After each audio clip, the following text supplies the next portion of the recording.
Good evening, ladies and gentlemen. This is Jeff, your host of Take Charge, and I want to first of all thank you so much for tuning in. You could be anywhere today, but you did find yourself here. So I just want to appreciate the time that you took to get this message and to gain some insight. Tonight, I want to talk about a very important issue, and that issue is mastery versus competency. Mastery versus competency. And before I go into that message, it's been on my heart for several days now, and I really wanted to use this opportunity to talk about the recent tragedies that have gone on in our country over the past few weeks, actually. A lot of confusion, a lot of hatred, a lot of misunderstanding going on, and people ask me all the time, Jeff, what is your thoughts on this? What do you think? Do you think that the cop was wrong in doing what he did as far as shooting an unarmed man? Do you think that the shooter was crazy when he went to that nightclub? And knowing my own truth, I have to be on a reserve because I don't know all the facts, and what I want to do is present people with all the facts. But here's what first of all, I wanted to say that my heart goes out to all the victims and all the families who have endured this situation, and knowing that, I know that let me rephrase that. I want to say that my heart goes out to all of those families, but I want us to really not lose sight of the truth, okay? The truth is what is really being done about it. Are we going to continue to let these lives die in vain? Because something needs to be done. There's an outcry, there's an outpour. And there's been opinions, there's been so many things on media, social media, but where is the lasting change? And I believe that's what people are looking for. And to that I say this: to really create lasting change, you must change yourself. Now, before we get into that, I used to think that the reason why we're having so much trouble is because we're putting our faith into a system that's already broken. And I see a lot of that so much right now. We're putting our faith in a system that we already know is not going to do us justice. And just take a step back for a situation. If you're doing something that you know in the end result is not going to work, does it make sense to continue going through that same process? If you were building something and you kept putting the nail in the wrong place, would it make sense to continue putting the nail in that same place? No. So it's not that we're putting our faith in a system that's broken. See, here's what I've come to realize: the system works fine. The system works great, okay? Because the system is designed to keep you from being you. That's the system. So it's not the system that's broken, it's us. And the only way to really create lasting change is to change us. So how do we do that? And that brings me to the message today: mastery versus competency. See, society raises and grows us to be competent. It raises us to conform. It raises us to conform to a system that really is not designed for us to really be truly successful. And let me give you an example from my 12 years of experience of being a teacher. We don't teach students to be masters of subjects. We teach them to be competent. We don't sit there and enhance their strengths. We conform them all into a one-size-fits-all mentality. In fact, we even have a saying for it: standardized testing. Well, the one thing I want you to understand about yourself is there's nothing standard about you. And when you allow yourself to believe that, that's when society starts to work its magic, so to speak, on your life. There's nothing standard about you. There's nothing standard about your circumstances. There's nothing standard about your potential. But if we keep looking for the outer source for our answers, we're going to continue to get the same results over and over and over again. And if you want to change your results, you must change you. So tonight, it's about mastery versus competency. Mastery versus competency. And the first thing I want you guys to understand is that we were all created to be masters of our own domain. Masters of our own domain. And what is a master? A master is just having a comprehensive knowledge in a skill or a certain subject.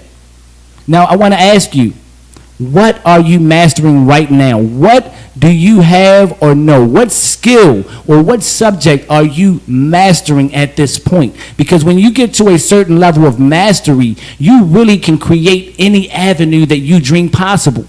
But see, we focus so much on conformity. We focus so much on conforming to the system that we lose our individuality. Here's the benefits of being in the system. When you're in the system, you do get security. You get a certain set of hours. You get a certain set of paychecks. You know when you're going to get paid. The schedule's already set for you. But I want you to understand something. When you're working for a system, the one thing that you do give up is your freedom. So to get security, you give up your freedom. Let me make sure I explain this correctly. So when you're in a system, you don't have the freedom of choice. The system not only tells you when you have to work, when you don't have to work, it tells you when to get up, it tells you what you need to learn, it tells you what you don't need to learn, and then not only that, it tells you what you're supposed to earn. See, the system already gives you a value. But when you're a master, you determine your own value. See, mastery means that you're determining your own value, and it starts from your mind. How else can Sam Walton, with a degree from economics, who was a retail seller for many years, convince himself to create what is now known as Walmart, right? I mean, just think about that. There was no, he didn't conform to a system. He created his own. He became a master of his domain. And we were all meant to be a master of something. So what are you mastering? And here's the one thing that I want you to understand. If you're not purposely mastering a skill or a subject, you are mastering the mundane. What are you mastering? What are you spending most of your time on? Is what you're spending most of your time on getting you to a place where you want to be? If you're working a job that you really don't like and that's all you're doing, let's fast forward a few years. Where will you end up? In a job that you don't like. So what are you mastering? Are you mastering procrastination? Are you mastering Facebook? Facebook is great, but what is Facebook going to do for you in the long run? Unless you're utilizing that system as some kind of way of advertisement or something of that nature. But in the grand scheme of things, what are you doing to better yourself? Because once we better ourselves, then we can better somebody else. And once we better someone else, then we can start to really better the community. But we can't better the community if we put all of our faith in one system or one person. So again, what are you mastering? Because up until now, society has told you that you don't have to be a master. All you have to do is be competent. But let's look at the life that we have right now. The life that you have right now shows your competency. Is that what you really want? Do you really want to live a life of being competent? Do you want to live a life of just getting by? Do you want to live a life of doubt and fear? Because that's what competency is. It's average. And you were not meant to be average. But in order to really understand that, you must find something that you are willing to dedicate to master. So again, we're going back to that mediocrity mentality. Society wants you to be mediocre. It wants you to be, because your mediocrity fuels the economy. Right? How else would you explain the fact that, the average income is about $30,000 to $40,000 a year when the average house or home is almost $200,000 a year? The average car costs you anywhere between $20,000 to $30,000 if you're going to buy a brand new. See, the system's already designed for you to be behind. But the only way that you can get ahead is to really better yourself. Find something that you can fine-tune into a mastery so that you can develop your own self-value. That's what mastery is, your own self-value. And you can't be a master of your domain without really knowing your truth. And I've been saying this a long time, that I was going to come up with another term other than purpose, because I feel like purpose is being just thrown anywhere, and that's what it is. It's your truth. We all have different truths in lives, in our life. We all have different destinies that we are destined to become. But in order to do that, we have to find our own truth. What applies to you may not apply to me, and it may not apply to someone else, but it doesn't make it any more real than it really is. So what is your truth? What are you really willing to master? What do you find of interest? What really interests you? What skills or hobbies or knowledge do you have that you would be willing to dedicate and embellish and master? You know, one of my favorite childhood memories was The Last Dragon. And if any of you guys remember that movie, it was about a young man named Bruce Leroy. And Bruce Leroy was a great martial artist, but he was missing something. He was on a search for something. He wanted to become a master. And the whole movie was about him searching for someone to teach him how to be a master. He went through a whole movie of looking for someone to justify his skill and justify his mastery. And he went through a lot of pain. In fact, he got to a big bully, and there was an epic fight. And in that epic fight, he then had the realization that he was the master the whole time. He was the master the whole time. He went on in search for someone else to tell him that he was the master, but really all he had to do was convince himself that he was the master. And once he did that, he saw life completely different.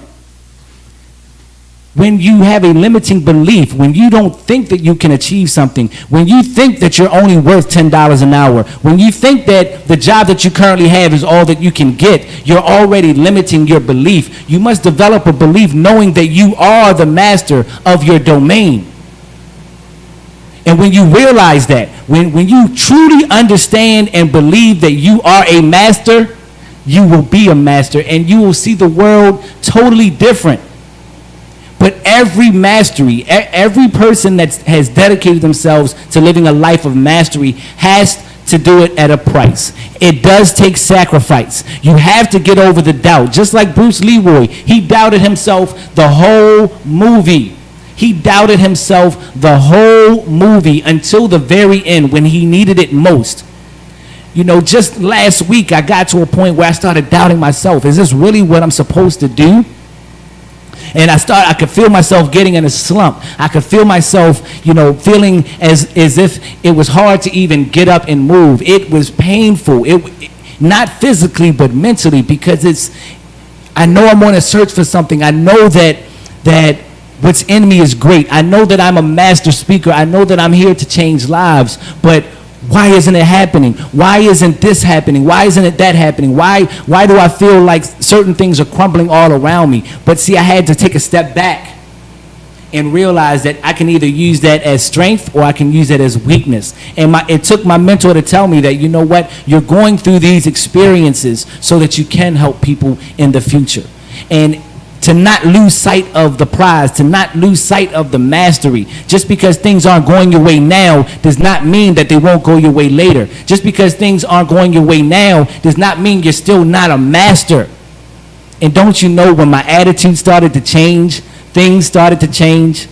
I made a great connection with a foundation that can actually probably connect and pursue exactly what I've been seeking out. We were finishing each other's sentences, and it was just amazing how things came together. But if I was still stuck in that limiting belief that I wasn't the master of my own domain, I didn't take any handouts.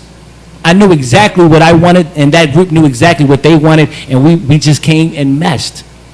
But if I wasn't willing, or if I hadn't taken the time to really think about and master my own craft and know what it is that I wanted to do in life, I would have never had that opportunity. So in closing, I say don't settle for competency. Don't settle to be average. Look, it's harder to be average than it is to be extraordinary. It's harder to be average than it is to sacrifice to be a master. When you're average, you've got to compete with everybody else. Everybody else. You've got to compete with all the different opportunities out there that everyone's trying to get. But when you dedicate yourself to being a master, the only competition is you. The only competition is you. Find something to believe in. Find something to grow in. Find something to aspire to be. Find a mentor. Find people who are already doing those things. Find something to look up to and to have faith in. And once you get to that point, realize that you are and have always been a master.